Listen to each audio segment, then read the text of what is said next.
Welcome to 5 Mantra career point. నా ఈరోజు క్లాస్లో మనం పాలిటిక్స్ సంబంధించి కొన్ని ఇంపార్టెంట్ మోడల్ క్వశ్చన్స్ చూద్దాం. ఈ ప్రశ్నలను అభ్యర్థులు సాల్వ్ చేయడం ద్వారా భవిష్యత్తులో పాలిటిక్స్ సంబంధించి ఎలాంటి ప్రశ్నలు వచ్చినా సివిల్ సర్వీస్ ఎగ్జామినేషన్ నుంచి వెళ్ళి కానిస్టేబుల్ ఎగ్జామినేషన్ వరకు ఎలాంటి క్వశ్చన్స్ వచ్చినా సాల్వ్ చేయడానికి ఈజీ అవుతుంది. ప్రశ్నను చదివినప్పుడు ప్రశ్నలో ఏమి అడుగుతున్నారు అనేది ప్రశ్నను చదివేటప్పుడు అభ్యర్థి చాలా జాగ్రత్తగా చదవాలి. అంతేకాకుండా ఆ ప్రశ్న ఏ టాపిక్ని గురించి అడుగుతున్నారు అనేది కూడా గమనిస్తూ ప్రశ్నలో ఉన్న ఎలాంటి క్లూస్ ఏమున్నాయి, ఏ కాన్సెప్ట్ ఓరియంటెడ్ అడుగుతున్నాడా లేదా నాలెడ్జ్ అంటే జస్ట్ పిన్ పాయింట్ ఓరియంటెడ్ అడిగాడా, అనలిటికల్గా వే అడిగాడా అభ్యర్థులు పరిశీలిస్తూ ఆన్సర్ చేయాలి. నా ఒక్కొక్క ప్రశ్నను మనం చూద్దాం. ఇది నేను రాసిన భారత రాజ్యాంగం అనే పుస్తకం. సివిల్ సర్వీస్ ఎగ్జామినేషన్ నుంచి వెళ్ళి కానిస్టేబుల్ ఎగ్జామినేషన్ వరకు గ్రూప్ 1 గ్రూప్ 2కి descriptive as well as objective oriented TET డిఎస్సికి పాలిటీ పరంగా ముఖ్యమైన పుస్తకం. శివరాజం బొట్ల అంటే ఇస్తారు, లేదా మనీ పబ్లికేషన్ అన్న కూడా దొరుకుతుంది మార్కెట్లో, ప్రముఖమైన పుస్తక షాపులలో ఉంది. అభ్యర్థులకు అవసరమైనంత మేరకు సబ్జెక్ట్ను ఇవ్వడం జరిగింది. అన్ని చాప్టర్స్ని ఆల్ టాపిక్స్ని కవర్ చేయడం జరిగింది. నా మొదటి ప్రశ్న, అభ్యర్థులు ప్రశ్నను జాగ్రత్తగా చదవాలి. మొదటి ప్రశ్న, రాష్ట్రపతి గారి గురించి అడిగారు. అనలిటికల్ వే అంటే సబ్జెక్ట్ పైన పూర్తి అవగాహన ఉన్నప్పుడు ఈ ప్రశ్నను సాల్వ్ చేయడం సులభం అవుతుంది. ఏం అడిగాడు ప్రశ్నను చూద్దాం. రాష్ట్రపతి మహాభియోగ తీర్మానంకు సంబంధించి ఈ క్రింది వాటిలో తప్పు ఏవి అని అడిగాడు. సో ప్రశ్నను చదివినప్పుడు సరైనవి ఏవా అని అడిగాడా లేదా తప్పు అయినవి ఏవా అడిగాడా అనేది అభ్యర్థులు గ్రహించాలి. చాలా సందర్భంలో అభ్యర్థులు సరైనవి ఏవి అడిగాడా తప్పు అనేది అడిగాడా అనేది కూడా గ్రహించకుండా సబ్జెక్టును ఆన్సర్ చేయడానికి ప్రయత్నిస్తారు. సో ప్రశ్నను చదివేటప్పుడు అభ్యర్థులు తప్పనిసరిగా అలర్ట్గా ఉంటూ ఆ ప్రశ్నలో సరి కానివి ఏవి అని అడిగాడా సరి అయినవి ఏవి అని అడిగాడా అనేది పరిశీలించిన తర్వాత ఇచ్చిన ఆల్టర్నేట్స్లో ఏవి సరైనవి కావో చిన్నగా ట్రిక్ మార్క్ పెట్టుకుంటూ వెళ్ళి తర్వాత ఉన్న ఆప్షన్స్లో వెళ్ళాలి. ఇక్కడ ఆప్షన్స్ను సెలెక్ట్ చేసుకునేటప్పుడు కూడా మీకు ఏదో ఒక అంశం పైన మీకు ఏమైనా డౌట్ ఉన్నా కూడా లాజికల్ అప్రోచ్లో వెళ్ళిన కూడా ఆన్సర్ చేయడానికి అవకాశం ఉంటుంది చాలా ప్రశ్నలలో, అది గ్రహించాలి. సో ఆబ్జెక్టివ్ ఓరియంటెడ్ క్వశ్చన్స్లో లాజికల్ వేలో అభ్యర్థులు ఆలోచిస్తూ ప్రశ్నలను ఆన్సర్ చేయాలి. నా ఫస్ట్ క్వశ్చన్, రాష్ట్రపతి మహాభియోగ తీర్మానంకు సంబంధించి ఈ క్రింది వాటిలో సరికానివి తప్పు రాంగ్ ఏవి అని అడిగాడు. రైట్ ఏవి అనే కలదు. సో చదవగానే ఏవి రైటు ఏవి రాంగో అభ్యర్థులు గ్రహించగలగాలి. సబ్జెక్ట్ పైన పూర్తి అవగాహన ఉన్నప్పుడు ఈ ప్రశ్నలు చేయగలుగుతారు. నా మొదటి దాంట్లో 1 2 3 4 5 6 ఇచ్చాడు.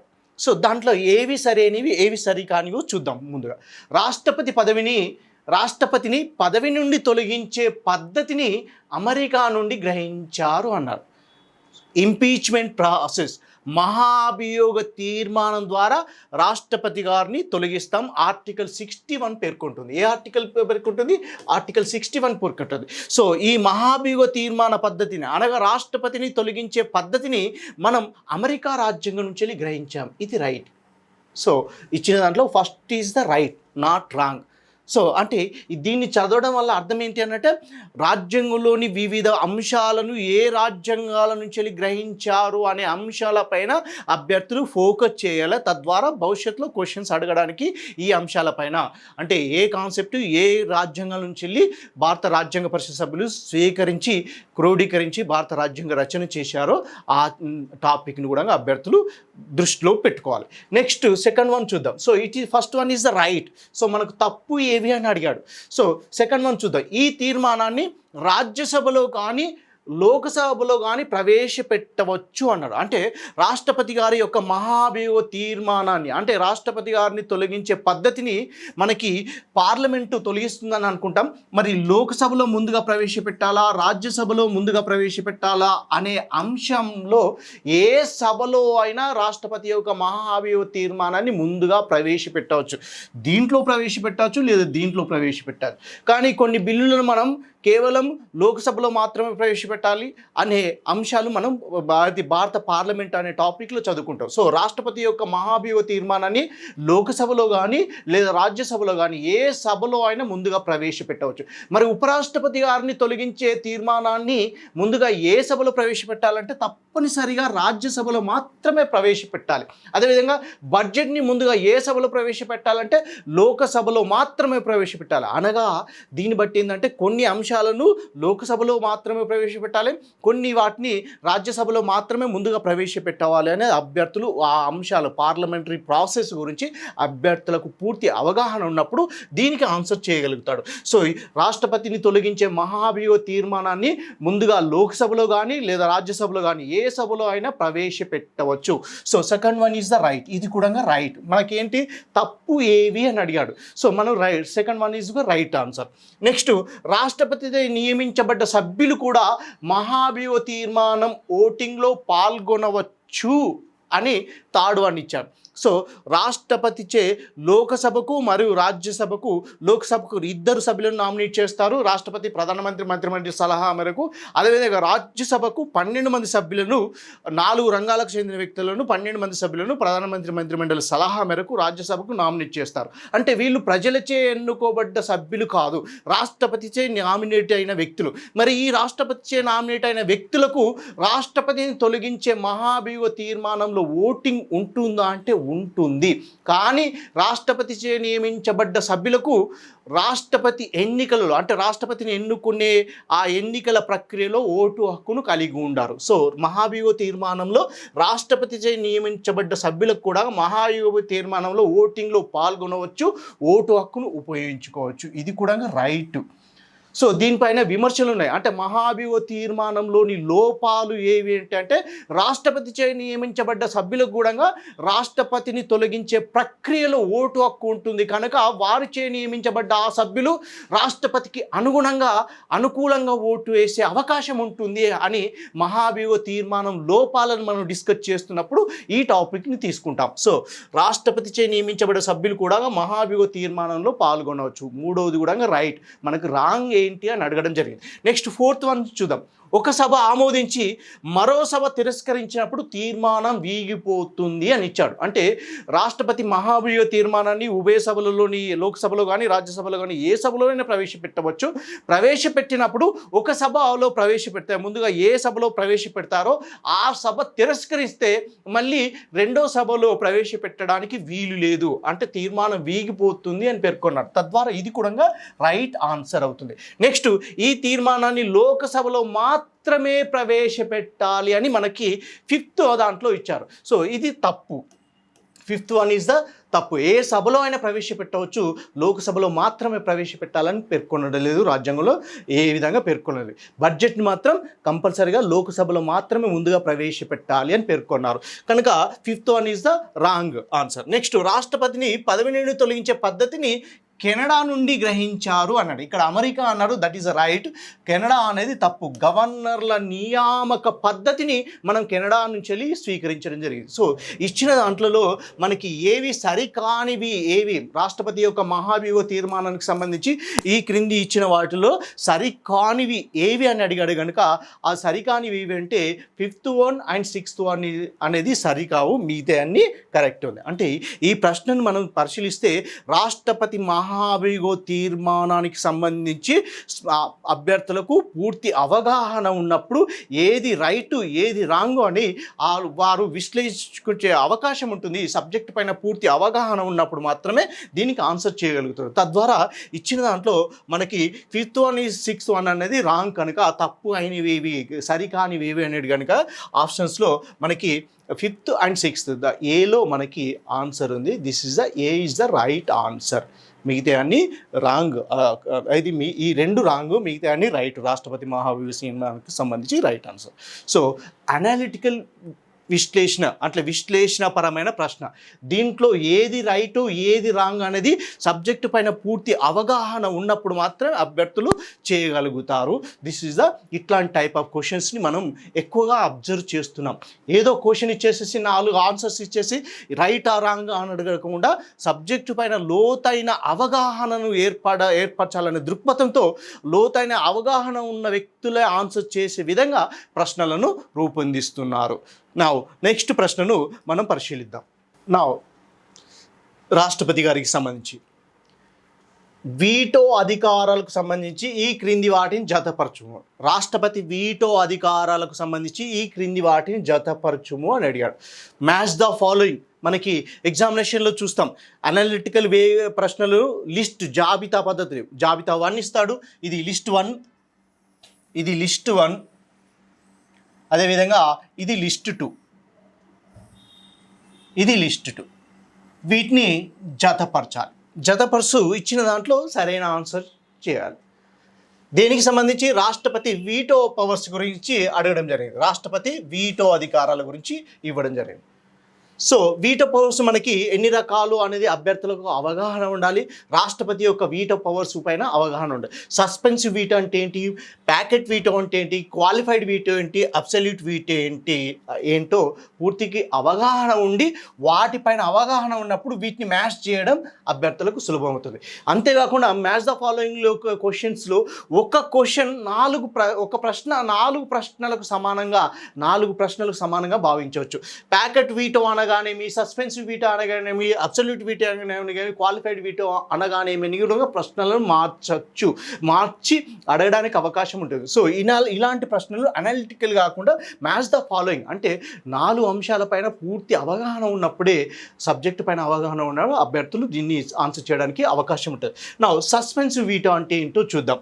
ప్యాకెట్ వీటో అంటే ఏంటి, క్వాలిఫైడ్ వీటో, అదే అబ్సల్యూట్ వీటో. ఇవన్నీ రాష్ట్రపతి యొక్క మనం ఏంటి శాసన అధికారాలు అనే టాపిక్ని డిస్కస్ చేస్తున్నప్పుడు చూస్తాం. అంటే రాష్ట్రపతి యొక్క శాసన నిర్మాణ అధికారాలలో ఇది ఒక భాగంగా ఈ టాపిక్గా మనం చెప్పుకుంటాం. నా సస్పెన్సివ్ వీటో అంటే ఏంటో చూద్దాం. Suspensive veto, packet veto, qualified veto, absolute veto అడిగాం.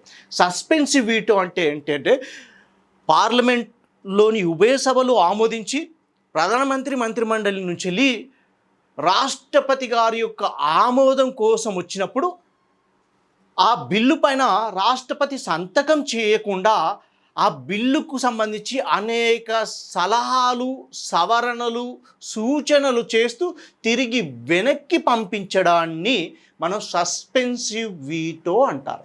సో సస్పెన్సివ్ వీటో అంటే ఏంటో పూర్తి అవగాహన ఉన్నప్పుడు దాంట్లో ఆన్సర్లో మనం వెతకడం సులభమవుతుంది. సో ఏంటి, అనేక సలహాలు, సూచనలు, సవరణలు చేస్తూ తిరిగి వెనక్కి పంపించడాన్ని సస్పెన్సివ్ వీటో అంటారు.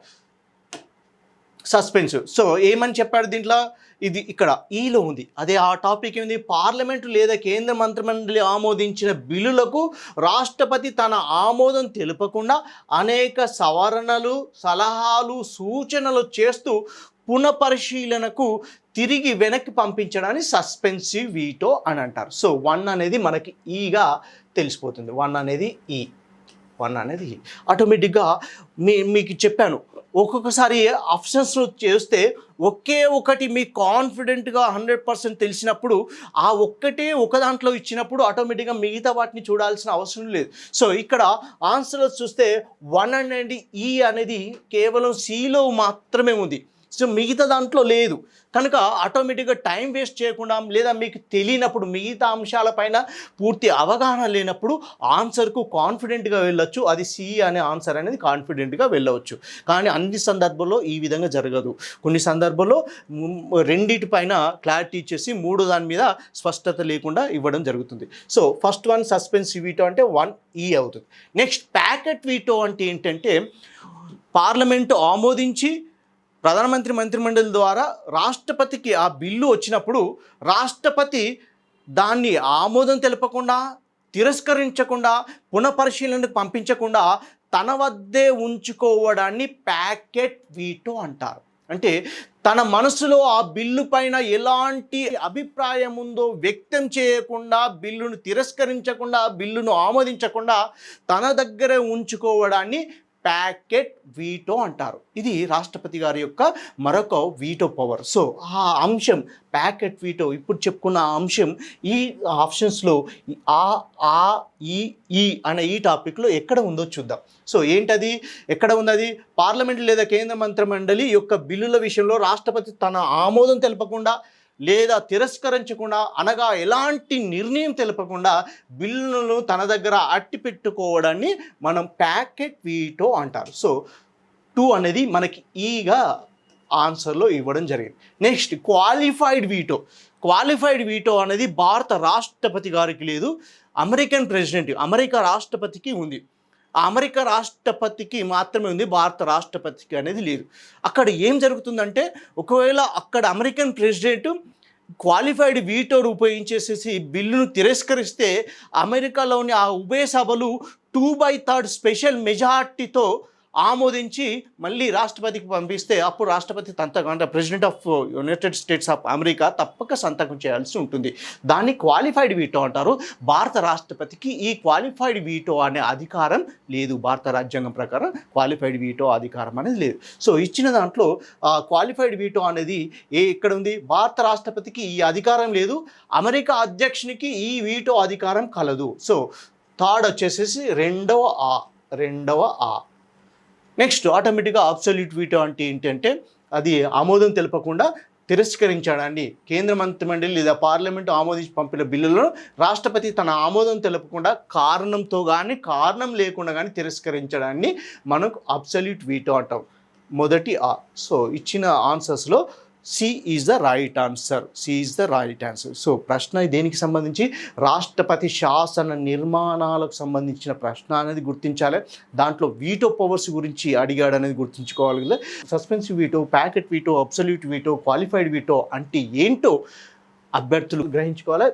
అదేవిధంగా ఈ ఒక్కొక్క దానికి సంబంధించి కూడా ఒక ప్రశ్న ప్రత్యేకమైన ప్రశ్నగా కూడా భవిష్యత్తులో అడగడానికి అవకాశం ఉంది. సో ఇలాంటి మ్యాచ్ ద ఫాలోయింగ్ ఆన్సర్స్ కూడా సాల్వ్ చేయడానికి ప్రయత్నం చేయాలి. నా నెక్స్ట్ ప్రశ్నలు మనం చూద్దాం. ప్రతిపాదన కారణం. ఇలాంటి ప్రశ్నలు సివిల్ సర్వీస్లో ముందుగా ఉండేది. ఆ తర్వాత అన్ని ఎగ్జామినేషన్స్లో అడుగుతున్నారు. ఈవెన్ కానిస్టేబుల్ ఎగ్జామినేషన్స్లో కూడా మనకు కనిపిస్తుంటాయి. దీనికి సంబంధించి దీంట్లో ఉన్న లాజిక్లకు సంబంధించి గత క్లాసులలో మనం వాటి గురించి చర్చించడం జరిగింది, డిస్కస్ చేయడం జరిగింది. దీంట్లో ఫస్ట్ చదివిన తర్వాత ఆర్ ఏ విధంగా చదవాలి, దాంట్లో ఆన్సర్స్ ఏ విధంగా అవుతుందని కూడా ఈ లాస్ట్ క్లాస్లో మనం డిస్కస్ చేయడం జరిగింది. ఒకసారి ఆ వీడియోస్ని మీరు పరిశీలించండి. నా ఫస్ట్ ప్రతిపాదన ఏ విధంగా ఇచ్చాడో చూద్దాం. ఏ అనేది ఏమి ఇచ్చాడు? ఒక విధమైన ప్రశాంత వాతావరణంలో చట్టాన్ని పరిశీలించే అవకాశం కల్పించడం కోసం ఎగువ సభలు ఉంటాయి అన్నాడు. సెకండ్ కారణం ఏమనిచ్చాడు? ఎగువ సభల వల్ల అనవసరమైన కాలయాపన ఉంటుంది అన్నాడు. మనకి పార్లమెంట్లో ఎగువ సభ విధానం ఉంది. Upper house, lower house, Rajya Sabha, Lok Sabha పద్ధతి. అదేవిధంగా రాష్ట్రాల ఐచ్ఛికం అంటే రాష్ట్రాలలో కొన్ని రాష్ట్రాలలో మాత్రం ఎగువ సభ, దిగువ సభ, శాసన మండలి, శాసనసభ అనేది ఉంది. రాజ్యాంగాన్ని రచించేటప్పుడు పార్లమెంటరీ వ్యవస్థ గురించి డిస్కస్ చేస్తున్నప్పుడు రాజ్యాంగ పరిషత్లో అప్పర్ హౌస్, రాజ్యసభ అనగా ఎగువ సభ ఉండాలి అని కొంతమంది, లేదు వద్దు రాజ్యసభ అవసరం లేదు, ప్రజలచే ఎన్నుకోబడ్డ ప్రత్యక్షమైన సభ అనగా దిగువ సభ అనగా ప్రజాప్రతినిధుల సభ ఉంటే సరిపోతుంది అని అన్నారు. ఈ విధంగా డిబేట్స్ తర్వాత లోక్సభ రాజ్యసభ రెండు ఎగువ సభ దిగువ సభ పద్ధతిని అనే ఈ ప్రక్రియని ఈ కాన్సెప్ట్ని మనం తీసుకున్నాం భారత పార్లమెంటు విధానంలో ఇదొక భాగం. సో ఒక బిల్లును లోక్సభలోనే ప్రవేశపెట్టవచ్చు సాధారణ బిల్లులను, లేదా రాజ్యసభలోనే ప్రవేశపెట్టవచ్చు. రాజ్యసభలో ప్రవేశపెడితే రాజ్యసభ ఆమోదిస్తే లోక్సభకు వస్తుంది, లోక్సభ ఆమోదిస్తే రాష్ట్రపతి వద్దకు వెళ్తుంది, రాష్ట్రపతి సంతకం చేస్తే అది చట్టం అవుతుంది. లేదా ఒక బిల్లును లోక్సభలో ప్రవేశపెడితే లోక్సభ ఆమోదిస్తే రాజ్యసభకు వస్తుంది, రాజ్యసభ ఆమోదించినప్పుడు రాష్ట్రపతి వద్దకు వెళ్తుంది, రాష్ట్రపతి గారు సంతకం చేస్తే అది చట్టం అవుతుంది, దేశం మొత్తం అమలులోకి వస్తుంది. శాసన నిర్మాణ ప్రక్రియలో ఉభయ సభలు ఉంటాయి.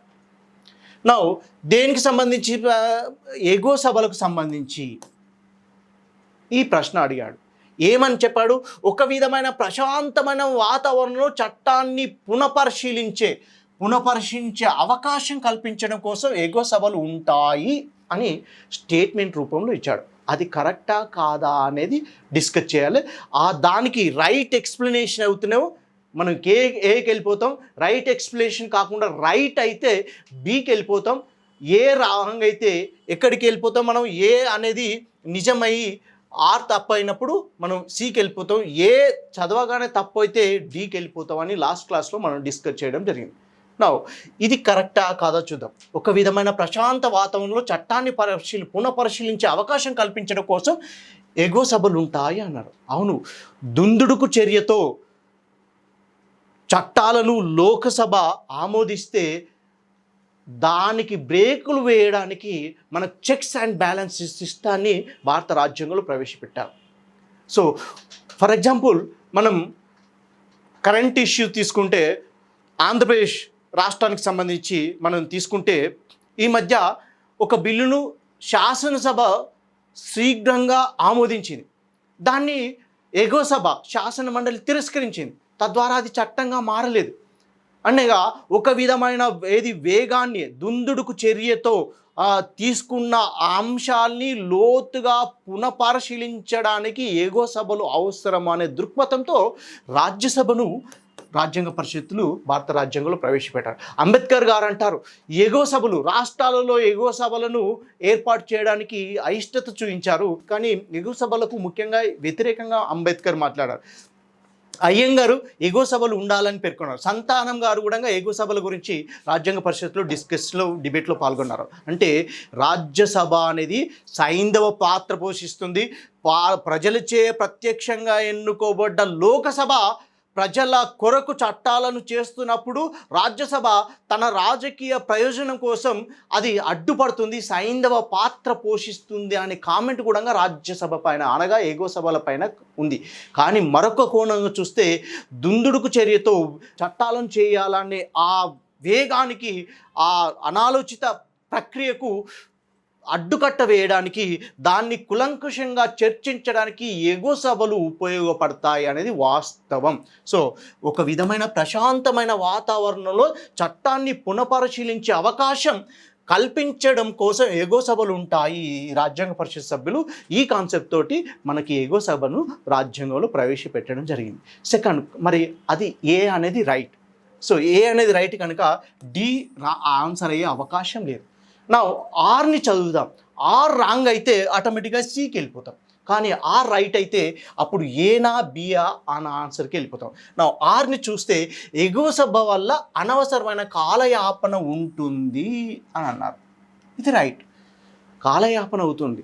ఒక సభ ఎగువ సభ వల్ల కాలయాపన అంటే ఆ సభ కూడా మళ్ళీ చర్చించి ఓటింగ్ పెట్టడం, ఒకవేళ తిరస్కరిస్తే మళ్ళీ ఒక ప్రక్రియ కనుక ఎగువ సభ వల్ల కూడా కాలయాపన ఉంటుంది అనేది మనం భారత పార్లమెంటరీ వ్యవస్థ, భారత ప్రజాస్వామ్య వ్యవస్థలో ఎన్నో సందర్భాలలో మనం గమనించడం జరిగింది. కనుక ఆర్ అనేది కూడా రైట్ ఆన్సర్ అని చెప్పుకోవచ్చు. సో ఆర్ కూడా రైటు, ఏ అనేది కూడా రైట్. సో సి ఆన్సర్ అయ్యడానికి అవకాశం లేదు, ఎందుకంటే ఆర్ తప్పు కాదు కనుక సి అనేది ఆన్సర్ అయ్యడానికి అవకాశం లేదు. నా ఇప్పుడు ఏ రైటా బి రైటా అనే దానికి నేను లాజిక్ చెప్పాను.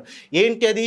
ఏని చదివిన తర్వాత ఆర్ని చదవడానికి ముందుగా కొన్ని ట్యాగ్ లైన్స్ని యాడ్ చేసుకోండి. ఏ విధంగా, ఎందుకు, కావున, కాబట్టి, అందువలన, అదే విధంగా, అయితే, అలా ఇలాంటి ట్యాగ్ లైన్స్ని మనం యాడ్ చేసినప్పుడు ఒకే స్టేట్మెంట్ రూపంలో ఆన్సర్ వచ్చినప్పుడు ఏకి వెళ్ళిపోవాలి. లేక బ్రేక్ వచ్చినట్టుగా, విడిపోయినట్టుగా, అర్థవంతంగా కంటిన్యూషన్ ప్రాసెస్లో లేనప్పుడు ఆర్కి వెళ్ళిపోవాలి. ఆర్ అనేది ఏని సపోర్ట్ చేస్తూ బలపరుస్తున్నప్పుడు ఏకి వెళ్ళిపోవాలి. ఆర్ అనేది ఏని సపోర్ట్ చేస్తూ బలపరచకుండా రెండు నిజాలను మాట్లాడినప్పుడు ఆ బికి వెళ్ళిపోవాలి. సో ఇచ్చిన దాంట్లో ఏంటి, మళ్ళీ ఏ చదువుతాం, ఆర్ చదువుదాం. ఏ రైట్ ఆన్సరా, అదేవిధంగా బి రైట్ ఆన్సర్ చూద్దాం. ఒక విధమైన ప్రశాంతమైన వాతావరణంలో చట్టాన్ని పునఃపరిశీలించే అవకాశం కల్పించడం కోసం ఎగో సభలు ఉంటాయి అనేది కరెక్టే. కావున, అయితే, అందువలన, ఆ విధంగా ఇలాంటి ఏదైనా ట్యాగ్ లైన్ చదువుకొని మనం ఇది చదివితే విడదీయరాని బంధం ఉన్నప్పుడు ఏకి వెళ్ళిపోవాలి, విడదీయరాని బంధం లేనప్పుడు బికి వెళ్ళిపోవాలని చెప్పడం జరిగింది. ఎగువ సభ వల్ల అనవసరమైన కాలయాపన ఉంటుంది అనేది కూడా రైటే. కానీ ఏ రైట్ అవడానికి అవకాశం లేదు. ఇక్కడ ఆన్సర్లో మనకి బి అనేది రైట్. రెండు రైటే, కానీ ఏకి రైట్ ఎక్స్ప్లెనేషన్ ఆర్ అనేది కాదు. కేవలం రెండు రైటే. సో ఇలాంటి ప్రశ్నలపైన చాలా జాగ్రత్తగా ఉండాలి. సివిల్ సర్వీస్ ఎగ్జామినేషన్లో కూడా ఆన్సర్ తెలుస్తుంది, ఆ రెండు రైట్ అని తెలుస్తుంది. మరి ఏకే వెళ్ళిపోవాలా, ఆర్కి వెళ్ళిపోవాలా కన్ఫ్యూజ్ అవుతుంటారు. ఇక్కడ సిడి ఆన్సర్ చేయడంలో ఇబ్బంది ఉండదు. రెండు రైట్ అయినప్పుడు ఏని పెట్టాలా, ఏ ఆన్సర్ అనాలా, లేదా బి ఆన్సర్ అవ్వాలా అనే విషయంలో అభ్యర్థులు కన్ఫ్యూజ్ అవుతుంటారు. ఆ కన్ఫ్యూజన్ అవాయిడ్ చేయడానికి ఇది చదివిన తర్వాత ఏ విధంగా, కావున, కాబట్టి, అదేవిధంగా, అందువలన ఇలాంటి ట్యాగ్ లైన్స్ని యాడ్ చేసుకొని ఇది చదివితే ఒకే స్టేట్మెంట్ రూపంలో ఉంటే ఏకి వెళ్ళిపోవాలి, లేకపోతే బికి ఆన్సర్కి వెళ్ళిపోవాలి. సో ఇచ్చిన దాంట్లో what is the right answer అంటే B is the right answer. ఎందుకంటే రెండు స్టేట్మెంట్స్ కరెక్టే. రెండిట్లో ఆ ఏకి రైట్ ఎక్స్ప్లెనేషన్, సరైన అర్థ వివరణ అనేది పూర్తిగా లేదు, దాన్ని బలపరుస్తున్నట్టుగా లేదు. ఏమని చెప్తుంది, దానికి అపోజిట్గా చెప్తుంది. ఎగో సభ వల్ల అనవసరమైన కాలయాపన ఉంటుంది అంటుంది. ఇక్కడేమన్నది ఎగో సభలను సపోర్ట్ చేస్తూ, ఏలో ఎగో సభను సపోర్ట్ చేస్తున్నారు. ఒక విధమైన ప్రశాంతమైన వాతావరణం, చట్టాన్ని పరిశీలించే అవకాశం కల్పించడం కోసం ఎగో సభలు ఉంటాయి. అంటే ఎగో సభలను సపోర్ట్ చేస్తుంది ఏ. అదేవిధంగా ఆర్లో ఎగువ సభలను సపోర్ట్ చేయట్లేదు, అది ఏంటి, అపోజ్ చేస్తుంది. ఎగువ సభ వల్ల అనవసరమైన కాలయాపన ఉంటుంది అని అంటుంది. కానీ ఇది కూడా రైటే, ఏ కూడా రైటే. కానీ ఏకి ఆర్కి ఏకి సరైన అర్థ వివరణ ఆర్లు లేదు. కనుక what is the right answer అంటే B is the right answer. So అభ్యర్థులు ఇలాంటి ప్రశ్నలు చాలా కన్ఫ్యూజ్ అవుతుంటారు. సివిల్ సర్వీస్ ఎగ్జామినేషన్లో కూడా అభ్యర్థులు ఎంతో సబ్జెక్టులు పూర్తి కమాండ్ ఉన్నా కూడా ఆన్సర్ చేయడంలో ఏమడిగాడు, ఇక్కడ ఏగో సభను సపోర్ట్ చేస్తున్నాడు, ఇక్కడ ఏగో సభను అపోజిట్ చేస్తున్నారు, కానీ రెండు రైటే. కనుక what is the right answer, B is the right answer. R అనేది ఏని సపోర్ట్ చేయట్లేదు, కనుక ఏ అనేది ఆన్సర్ కావడానికి అవకాశం లేదు. నెక్స్ట్ క్వశ్చన్కి వెళ్ళిపోదాం. ఇంతకుముందు మోడల్లో మరొక ప్రశ్నను చదువుదాం. ప్రతిపాదన ఏమని ఇచ్చాడో చూద్దాం. ఏలో ఏమని ఇచ్చాడు, సమైక్య వ్యవస్థలో కేంద్ర రాష్ట్రాల మధ్య అధికార విభజన ఉంటుంది. ఇది రైట్ అయినప్పుడే ఆర్ని చదవాలి అని చెప్పాను. ఒకవేళ ఇదే తప్పు అయితే ఏ తప్పు ఆర్ నిజం, ఈ మిగతా చదవాల్సిన అవసరం లేదు, ఆన్సర్కి వెళ్ళిపోవాలి. కనుక ఇది రైట్ కనుక కారణాన్ని చదవాలి. కారణం భారతదేశం రాష్ట్రాల యూనియన్ అన్నారు. ఒకవేళ ఇది తప్పు అయితే సికి ఆన్సర్కి వెళ్ళిపోవాలి. కానీ ఆర్ కూడా రైట్. ఆర్టికల్ 1లో మనకి India that is Bharat shall be a union of states. India అనగా భారతదేశం, ఇది రాష్ట్రాల యూనియన్గా ఉంటుంది అని పేర్కొన్నారు. సో ఆర్ కూడా రైటే. సో ఇది కూడా రైటే. సో ఏ అనేది రైటు, ఆర్ అనేది రైట్. సో ఇచ్చిన దాంట్లో ఇది రైట్ ఆన్సర్ కాదు, ఇది రైట్ ఆన్సర్ కాదు. ఇప్పుడు ఏనా బియా రెండింటిని ఆన్సర్ చేయాలి. దీన్ని సపోర్ట్ చేస్తూ ఏని సపోర్ట్ చేస్తున్నప్పుడు ఆరు ఉన్నప్పుడు ఏకి వెళ్ళిపోవాలని చెప్పుకున్నాం. ఏ ఆర్ రెండు సపోర్ట్ చేసి ఏని ఆర్ సపోర్ట్ చేయకుండా ఒక ఇండిపెండెంట్ స్టేట్మెంట్గా ఉన్నప్పుడు మనం బికి వెళ్ళిపోవాలని చెప్పుకున్నాం. సో సమైక్య వ్యవస్థలో ఏలో ఏమని చెప్పాడు, సమైక్య వ్యవస్థలో కేంద్ర రాష్ట్రాల మధ్య అధికార విభజన ఉంటుంది. ఎస్, భారత రాజ్యాంగం మనం అర్ధ సమైక్య అనలేదు, అదేవిధంగా ఏకకేంద్ర రాజ్యం మనం చెప్పలేదు. భారత రాజ్యాంగాన్ని మనం పరిశీలిస్తే సమైక్య లక్షణాలు ఉంటాయి, ఏకకేంద్ర రాజ్య లక్షణాలు ఉన్నాయి. ఈ రెండింటి కలయికగా ఉంది. కానీ రాజ్యాంగంలో సమైక్య రాజ్యం అని చెప్పుకోలేదు, ఫెడరేషన్ అని లేదు, అదేవిధంగా యూనిటరీ స్టేట్ అంటే ఏకకేంద్ర రాజ్యం అని కూడా రాజ్యాంగంలో పేర్కొన్నారు. ఏం పేర్కొన్నారు? యూనియన్ అనే పదాన్ని, రాష్ట్రాల కలయిక అని పేర్కొన్నారు. కనుక మనం భారతదేశం సమైక్య తరహా విధానం ఉంది. సమైక్య వ్యవస్థలో సాధారణంగా ప్రపంచ సమైక్య వ్యవస్థలలో పరిశీలిస్తే కేంద్ర రాష్ట్రాల మధ్య అధికార విభజన అనేది ఉంటుంది, డివిజన్ ఆఫ్ పవర్స్ అనేది స్పష్టంగా రాజ్యాంగాలలో ఉంటుంది. కనుక ఇది అనేది ఏ అనేది రైట్. నా ఆర్ రైటా కాదా అంటే ఆర్ కూడా రైట్. భారతదేశం రాష్ట్రాల యూనియన్ అని ఆర్టికల్ 1లో స్పష్టంగా పేర్కొన్నారు. కానీ ఏని ఆర్ను రైట్గా ఎక్స్ప్లెనేషన్ చేస్తున్న సరైన వివరణ, ఏకి ఆర్ అనే సరైన వివరణ అంటే కాదు. కానీ ఏ మరియు ఆర్ రెండు కూడా సరైనవి. కనుక ఇచ్చిన దాంట్లో what is the right answer అంటే B is the right answer. B is the right answer. Next question చూద్దాం. ప్రతిపాదన కారణానికి సంబంధించి మరొక ప్రశ్న.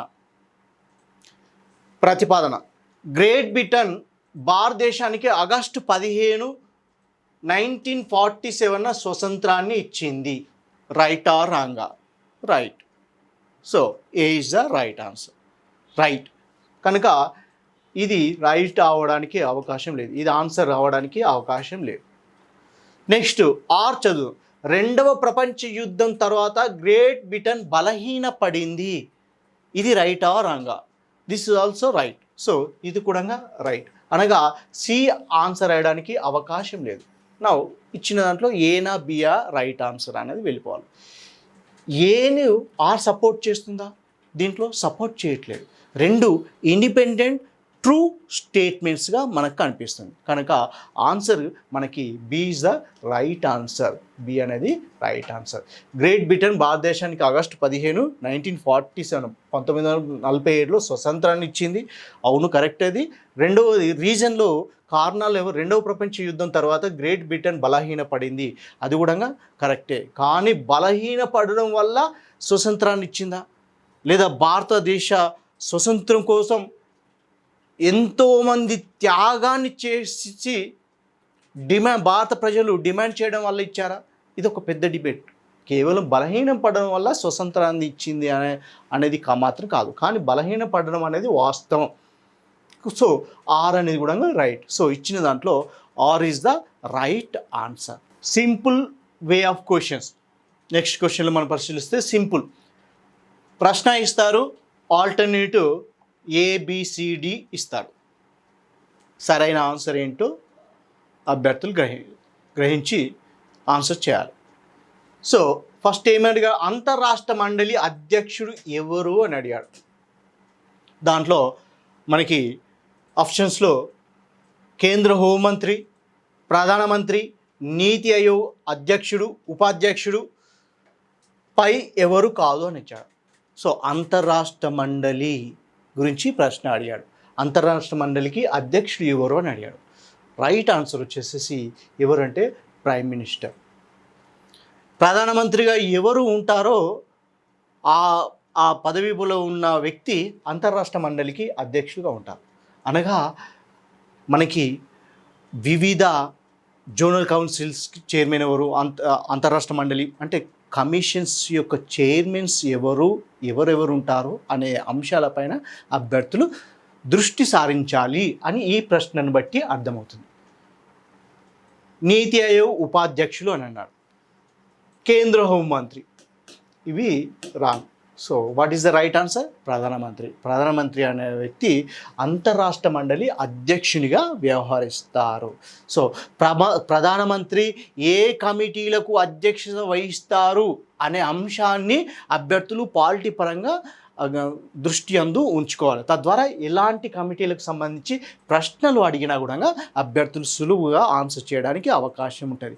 ఇక్కడ అంతర్రాష్ట్ర మండలి కాన్సెప్ట్ని కూడా అభ్యర్థులు పూర్తిగా గ్రహించాలి. అంతర్రాష్ట్ర మండలి అధ్యక్షుడు ఎవడని అడిగాడు. నెక్స్ట్ టైం ఇంకొక టైప్ మోడల్ని ఫ్రేమ్ చేస్తూ ప్రశ్నలు అడగడానికి అవకాశం ఉంటుంది. నెక్స్ట్ క్వశ్చన్ చూద్దాం. నా నెక్స్ట్ ప్రశ్న, భారతదేశం ప్రజాస్వామ్య దేశం. ఇక్కడ ప్రజలచే ఎన్నుకోబడిన ప్రతినిధులచే ప్రభుత్వం నడపబడుతుంది. ఈ వ్యవస్థ సరిగా పనిచేయాలంటే ఆన్సర్స్ ఇచ్చాడు ABCD. దాంట్లో సరైనది ఏంటో గ్రహించాలి. మరి ఇచ్చిన దాంట్లో చూడండి, భారతదేశం అనేది ఇది డెమోక్రటిక్ నేషన్, డెమోక్రటిక్ కంట్రీ. భారతదేశం ప్రజాస్వామ్య దేశం, కరెక్టే. ఈ ప్రజాస్వామ్య వ్యవస్థ ఇక్కడ ప్రజలచే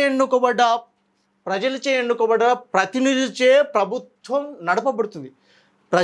మనచే ఎన్నుకోబడ్డ ప్రభుత్వాలు ఉంటాయి, ఇవి పరిపాలన బాధ్యతలను చేపడతాయి. ఇది వాస్తవం. మరి ఈ వ్యవస్థ అంటే ప్రజాస్వామ్య వ్యవస్థ సక్రమంగా పనిచేయాలంటే ఏంటి అని అడిగాడు. విశ్లేషణపూర్వకంగా కొంచెం డెమోక్రటిక్ ప్రాసెస్ పైన థియరిటికల్ ఓరియంటెడ్గా అడగడం జరిగింది. ఇచ్చిన దాంట్లో ఎన్నికల్లో పౌరులు ఓటు వేయాలి, పౌరులు ఖచ్చితంగా పన్నులు చెల్లించాలి. సి వచ్చి ప్రతి ఒక్కరూ సమాజంలో మంచి పౌరులుగా జీవించాలి. పై ఏవి కావాలని అడిగాడు. సో ప్రజాస్వామ్య వ్యవస్థ గురించి ప్రశ్న అడుగుతూ ఈ ఆప్షన్స్ ఇచ్చాడు. ఇక్కడ చూస్తే తీసేస్తే ABC 3 సరైనవి అనిపిస్తాయి. భారతదేశం ప్రజాస్వామ్య దేశం, ఇక్కడ ప్రజలచే ఎన్నుకోబడ్డ ప్రతినిధులచే ప్రభుత్వం నడపబడుతుంది. ఈ వ్యవస్థ అనగా ప్రజాస్వామ్య వ్యవస్థ సక్రమంగా పనిచేయాలంటే ఈ 3 సరిగా అనిపిస్తాయి. కానీ ఇచ్చిన దాంట్లో రైట్ ఆన్సర్ ఏంటో అభ్యర్థులు గ్రహించాలి. సో ఏంటది? ఎన్నికలలో పౌరులు ఓటు వేయాలి బాధ్యతగా, విధిగా భావించి. నెక్స్ట్, పౌరులు ఖచ్చితంగా పన్నులు చెల్లించాలి బాధ్యతగా, విధిగా భావించి. ప్రతి ఒక్కరూ సమాజంలో మంచి పౌరులుగా జీవించాలి. సమాజం చక్కగా ఉండాలంటే గుడ్ సిటిజన్గా ఉండాలి. అన్నీ కరెక్ట్ అనిపిస్తాయి. కానీ దేనికి సంబంధించి అడిగాడు ప్రశ్న? డెమోక్రటిక్ ప్రాసెస్ గురించి, డెమోక్రటిక్ సిస్టమ్ గురించి, ప్రజాస్వామ్య వ్యవస్థ గురించి. ప్రజాస్వామ్యబద్ధంగా పరిడవిల్లాలంటే ప్రజలు తప్పనిసరిగా ఎన్నికల ప్రక్రియలో అనగా ప్రజాస్వామ్య వ్యవస్థలోని ముఖ్యమైన సూత్రం, ముఖ్యమైన అంశం ఏంటి?